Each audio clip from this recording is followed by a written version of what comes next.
tiny alien girl hid in fear, but the human did the unthinkable.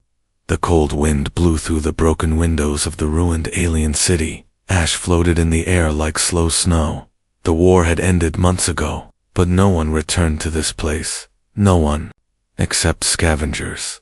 Callan, a lone human, moved carefully through the shattered streets. He wore a dusty coat and carried a small backpack.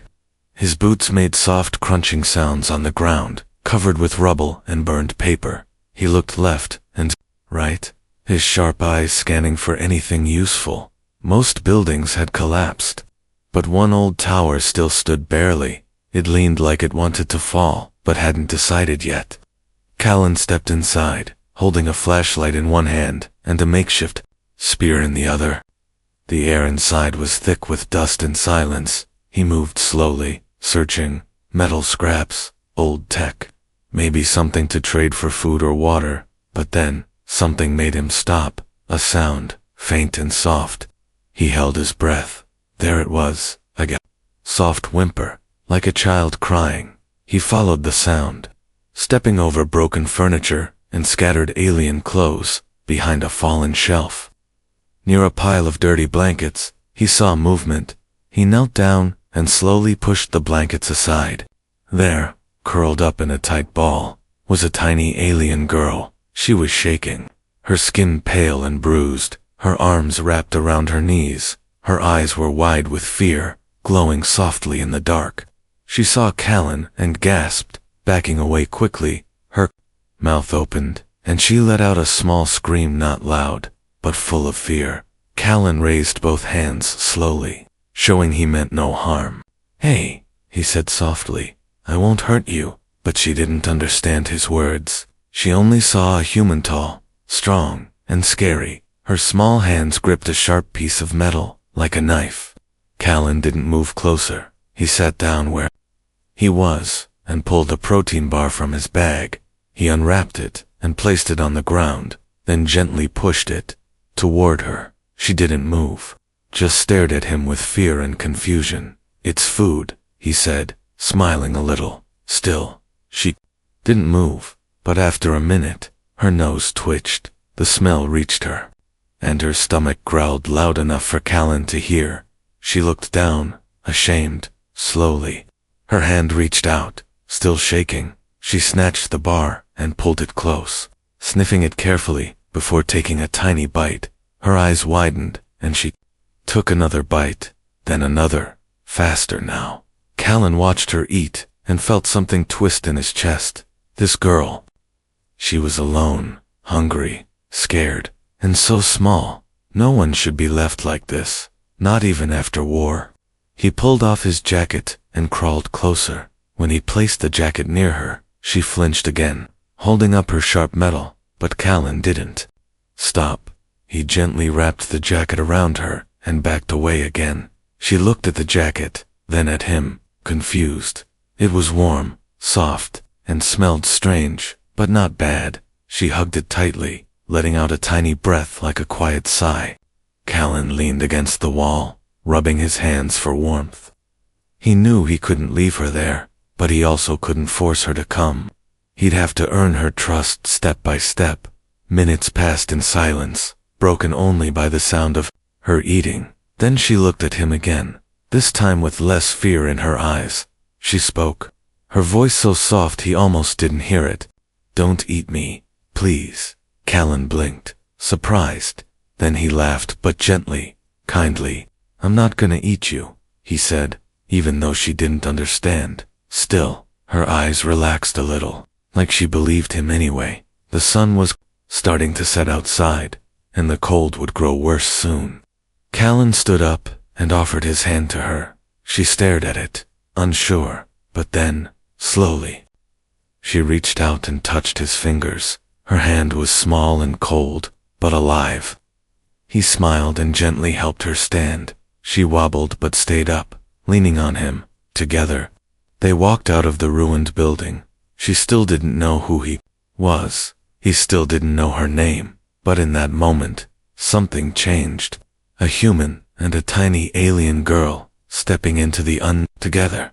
The night was colder than the last, and the wind screamed through the ruined streets like a ghost, looking for its name. Callan had made a small fire inside an old garage, using broken furniture and a spark tool. The tiny alien girl sat across from him, wrapped in his jacket like it was a shield. She didn't speak again after those first words, not even when he gave her water, or dried fruit, or when the fire made loud popping sounds. She just stared at him, never blinking too long. Her hands held the food, but her eyes never left his face, as if waiting for him to turn, change, or attack. But he didn't. He leaned back, resting against a metal pipe, eyes half closed. His body was tired, but his mind stayed alert. He knew fear when he saw it, and this girl, she had been trained to fear him, long ago, before the war began. Humans and her kind had lived apart, then one misunderstanding, one broken treaty, and fire rained from the skies. Children were taught to fear the enemy, and in her mind, humans had become monsters in the dark, even now, as the flames danced on the wall. She remembered the stories of tall, sharp-teethed creatures who burned villages and laughed while doing it. She remembered her mother grabbing her hand and running, the sounds of weapons, her father's final roar, and the last hug from someone who never came back. She had hidden after that, days turning into weeks. No food, no warmth, no voice to tell her it would be okay, until this human came, walking like a ghost, talking like the enemy, but acting like something else. He hadn't hurt her, hadn't shouted or grabbed her. He'd given her food, warmth, and space. Still, the fear was stitched deep inside her. She couldn't forget it in one night. Even as she sat close to his fire, part of her wanted to run. But where would she go? Back into the ruins, where monsters with too many teeth hunted after dark. She pulled the jacket tighter, then looked up. The human Callan was now asleep, or almost. His hand rested near his bag, but not on a weapon. The flickering light made his face look softer, not like the creatures in her stories. He looked tired, and maybe a little sad. She moved slowly, crawling a bit closer to the fire. Every little sound made her freeze, but Callan didn't move. She was close enough now to see a photo peeking from his jacket pocket. She reached out, curiosity, stronger than fear. It was old, slightly burned on one corner, but still clear. A picture of a girl, human, maybe a daughter, smiling and holding something round. Ziri stared at it, her small hands trembling. Did this human have a child too? Did he lose her in the war, like Ziri lost her family? She sat down again, her back against the wall, and held the jacket tighter. For the first time in many days, she didn't feel completely alone. Her body relaxed a little, her breathing slower. She didn't sleep, but her eyes didn't hold the same fear now. Morning came quietly, light breaking through the holes in the metal roof. Callan woke first, stretching and wincing at the pain in his shoulder. When he looked across the fire, he saw the alien girl still awake, watching him silently. He nodded at her, gave a small smile, and pointed to a container of water. She hesitated, then reached for it. He waited patiently, letting her move at her own speed. After she drank, she gave a small nod, not much, but it was something. He took that as progress. Later, he packed up his gear and looked around the garage. There were maps, old signs, and a rusted panel showing a tunnel entrance. They needed to move before others came, or before the cold night returned. He stood and looked at her, then pointed to the door. She looked at him, then at the ruins beyond the door. Fear returned to her eyes, but this time, she also saw something else: his open hand. He wasn't forcing her, just offering. It was her choice. Ziri stared at that hand, then at the burning fire, turning into ash. She stood slowly, weak legs shaking, and walked toward him. She didn't take his hand, not yet, but she followed. That was enough for now. A tiny step forward in a world that had fallen apart. She was still afraid, but deep down, a seed of trust had been planted. Maybe he wasn't like the others. Maybe the stories were wrong. Maybe this human would do the unthinkable, not hurt her, but help her. And for the first time in her short life, Ziri let herself believe in a human. The sun was hiding behind thick clouds when they left the garage ruins. Ash still hung in the air, but it wasn't falling like before. It had been 3 days since Callan found the girl. She still hadn't spoken much, but she followed him now. She walked behind him like a shadow, never too close, never too far. Her tiny hands clutched the edge of his jacket, which now dragged behind her like a cloak. Sometimes she looked back, like she expected someone or something to come for her. But there was nothing back there, only empty buildings, smoke, and broken memories.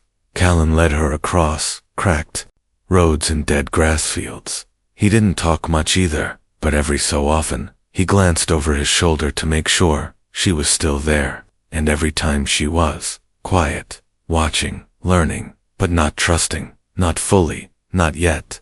That afternoon, he stopped near an old alien train wreck, half buried in rubble.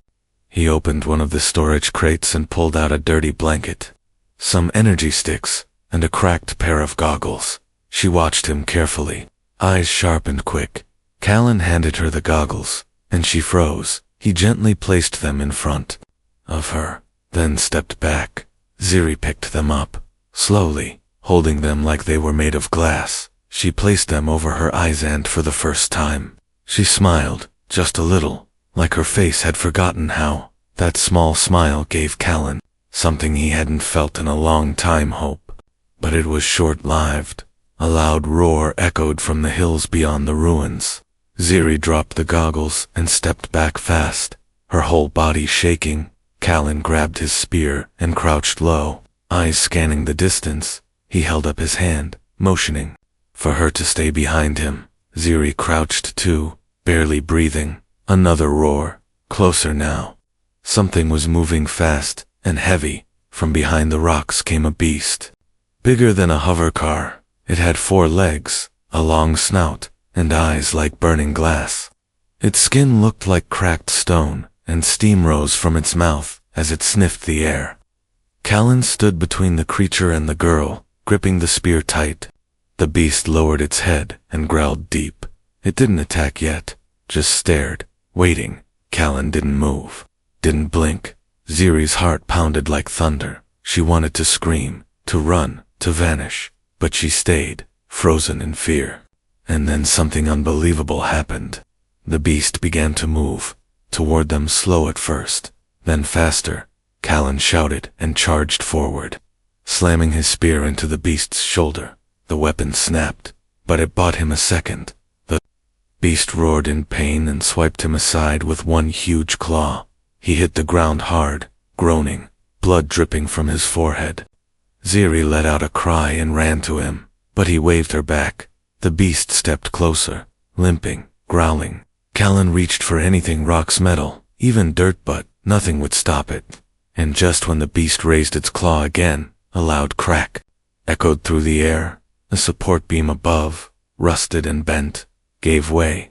It crashed down on the beast's back, trapping it with a scream of metal and rage. The ground shook, dust filled the sky, and everything went still. Silence returned, thick and heavy. Ziri opened her eyes and looked at Callan. He was lying on the ground, coughing, alive but hurt. She ran to him, her tiny hands pulling on his sleeve. He smiled through the pain. "I'm okay," he whispered. She stared at him, eyes wide, then slowly leaned in. For the first time, she touched his face gently, wiping the blood away with her sleeve. No fear now, just worry, just care. That night, they sat beside a small campfire near the wreck. Ziri didn't sit far anymore. She curled up beside him, her small body against his side. She didn't say anything, but her actions said enough. She had seen him fight for her, bleed for her, not because he had to, but because he wanted to. The stories from her past still whispered inside her, but now, a new story was starting, one she was living, not just hearing. And in this story, the human didn't turn into a monster. He turned into something else, a shield, a voice in the silence, a light in the ruins. She still didn't know his name, but she trusted him now. Ziri looked up at the stars, then at the man resting beside her, and without speaking, she decided something. She would follow him not from fear, but from choice. She would stay, because even though the world was broken, even though monsters still walked the earth, she had found the one human who didn't walk away. The days were getting colder, and food was running low. Callan had taken them farther from the ruins, following old rail lines and hidden paths. Ziri followed without fear now, always just a few steps behind. She didn't speak much, but her silence no longer felt like fear, it felt like trust. At night, she helped him build fires and cover the shelter with broken metal sheets. Sometimes, she would hum softly, melodies from a world that no longer existed. Callan never asked her to stop. He liked hearing it, even if he didn't understand. One morning, they reached an old communications outpost, hidden beneath a collapsed cliff. The inside was dark, but the walls were still standing. Callan cleared the dust from a console and flipped open the panel. To his surprise, the backup battery still worked. The screen blinked once, then glowed faintly. He stared at the buttons for a long time before placing his hand on the transmitter.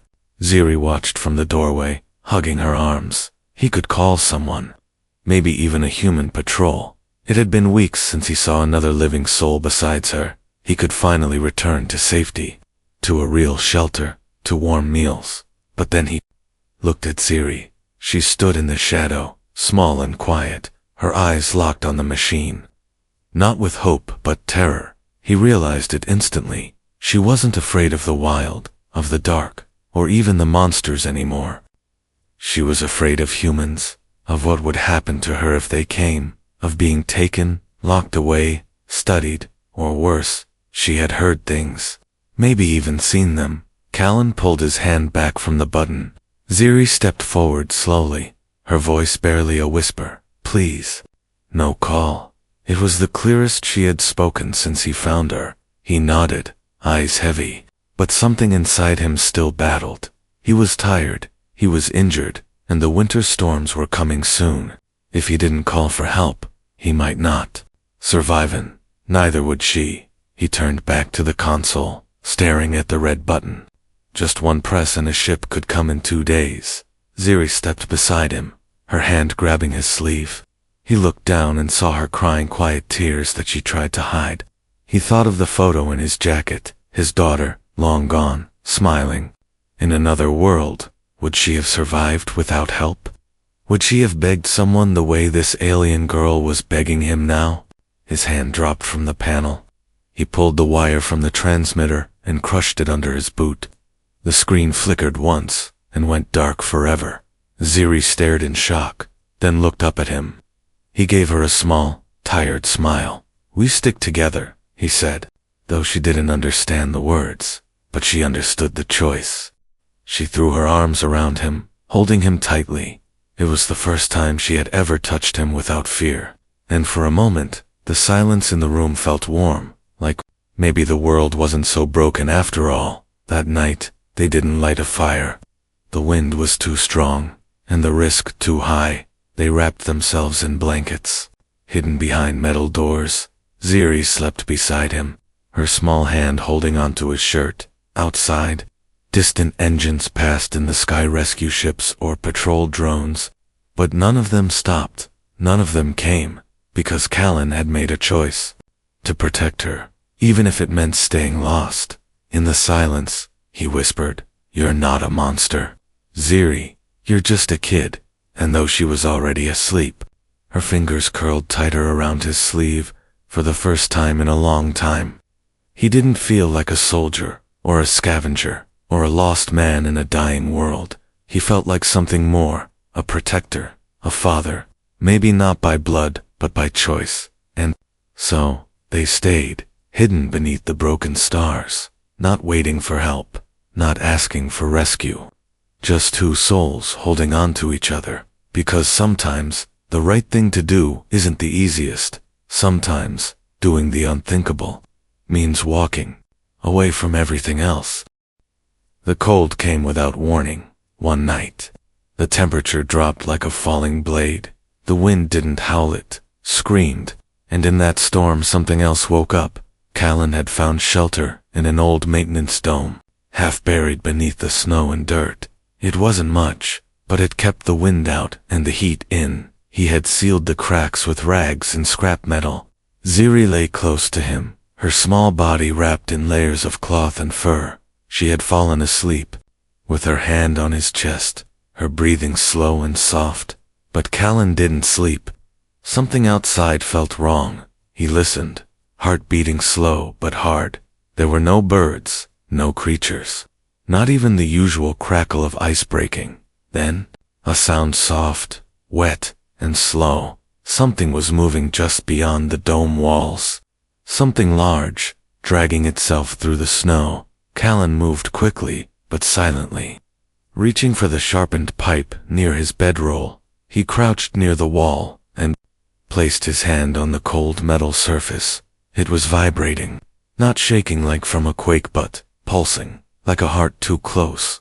Ziri stirred in her sleep, her nose wrinkling from the cold seeping in. He touched her shoulder gently, whispering, "Stay quiet, stay low."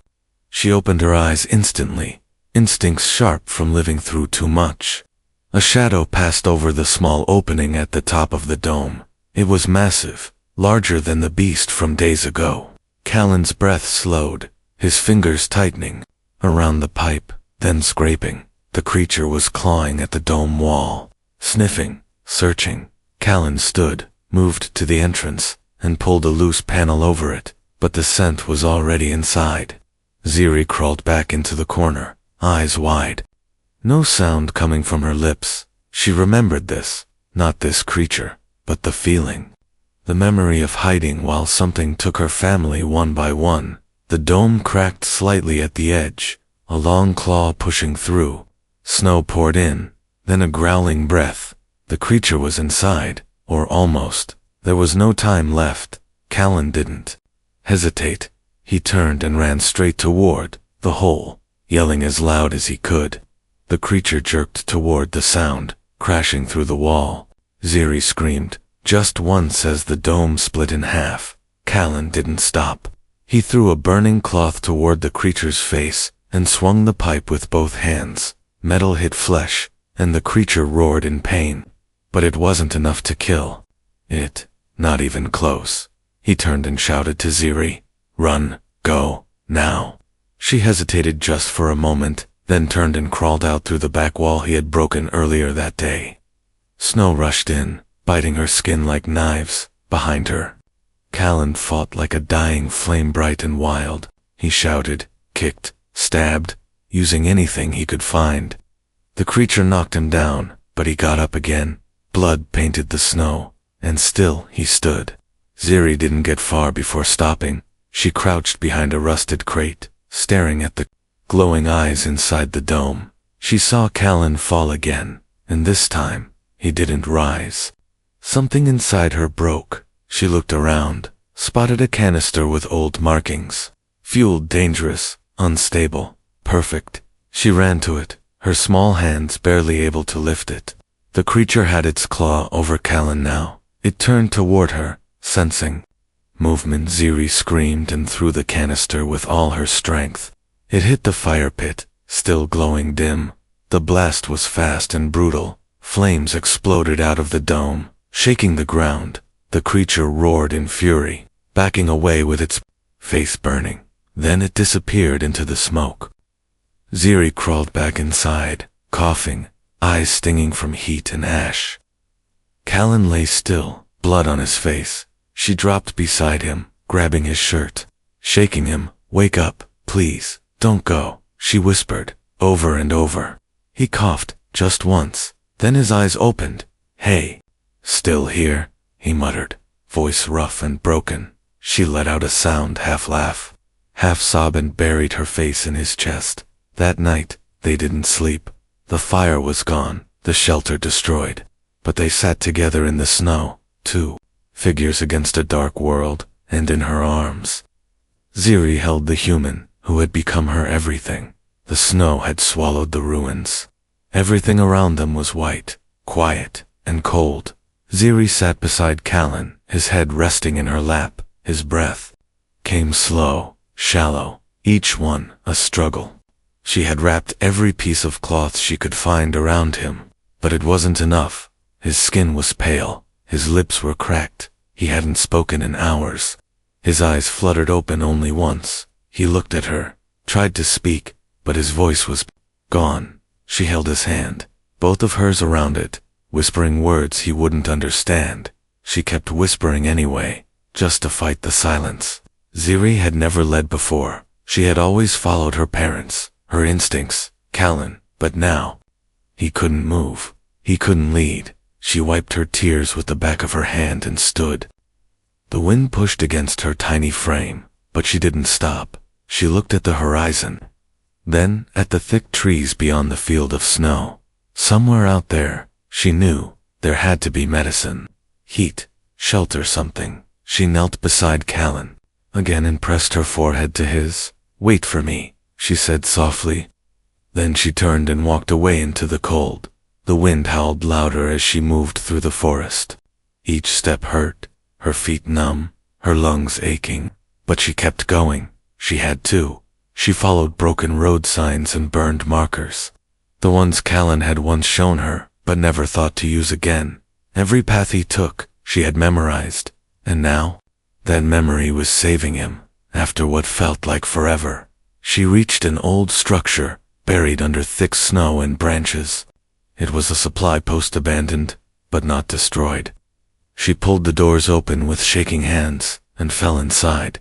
The warmth inside was faint, but real. Ziri moved fast, searching every locker, every drawer. Finally, in a sealed box, she found an old medkit with red human markings. Inside were syringes, packs of gel, and thin heating patches. She didn't know what most of them were, but she remembered how Callan once used one on his leg.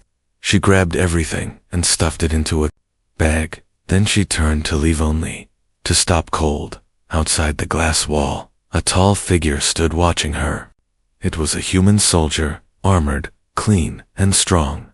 He knocked once on the glass, then opened the door slowly. Ziri backed away, clutching the bag. The soldier raised both hands and spoke calmly.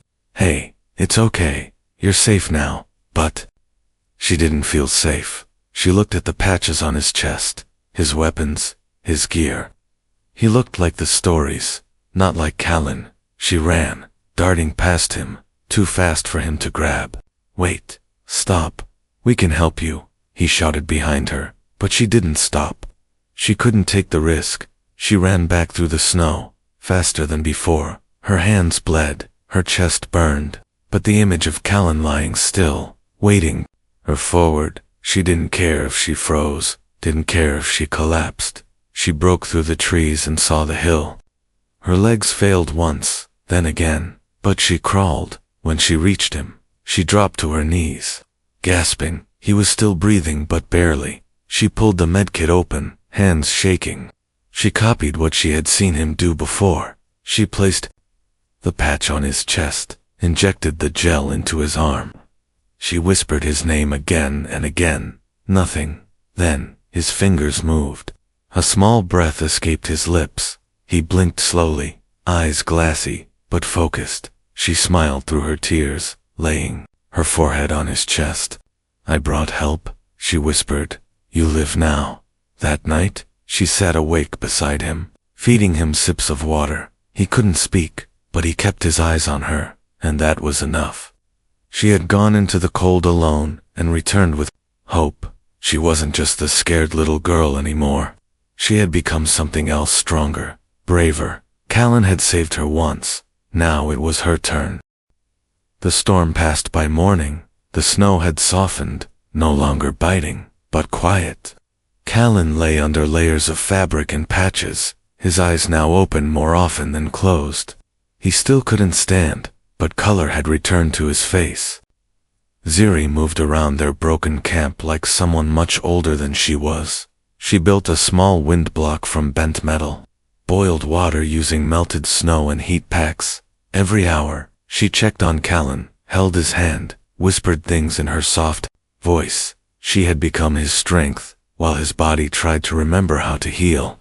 Days passed, maybe 3, maybe 4, time didn't matter anymore. Then, one morning, while Ziri was out searching for dry wood, a sound rolled across the frozen hills. A low hum, distant at first, then louder. She froze, her hands full of sticks, through the trees.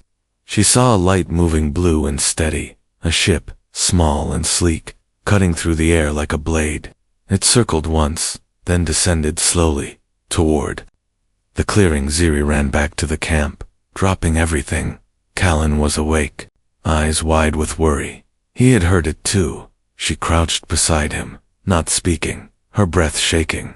The ship landed softly, steam rising as the hatch opened. 3 figures stepped out, humans in rescue uniforms, weapons lowered. They moved carefully, voices calm.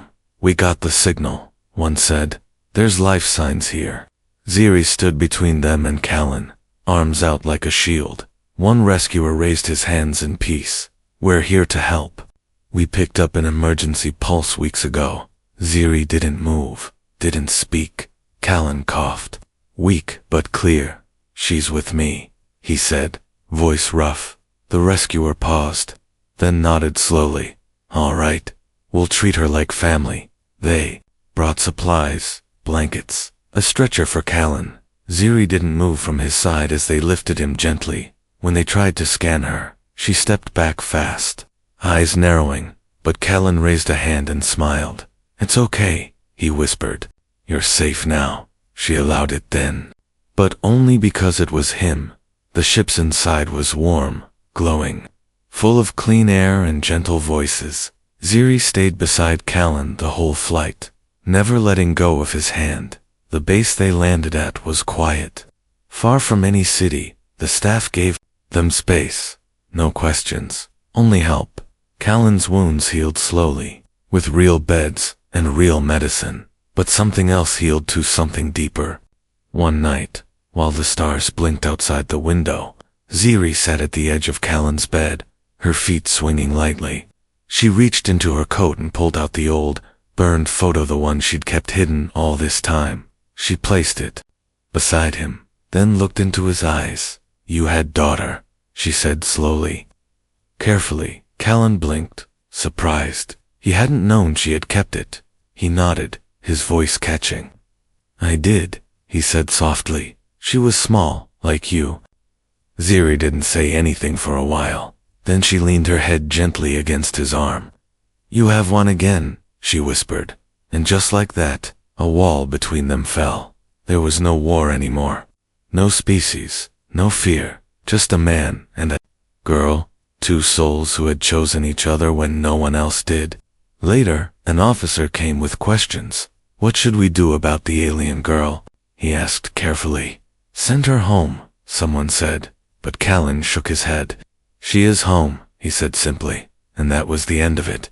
Months later, when spring touched the old world again, Callan walked through a quiet human village. Slow but strong. Beside him skipped a girl with strange eyes and a quick smile. She wore his jacket still, 2 big-end goggles on her head. People stared, some whispered, some frowned, but neither of them looked back. They had survived the silence, the snow, the monsters, and now they walked together, father and daughter. Not by blood, but by choice.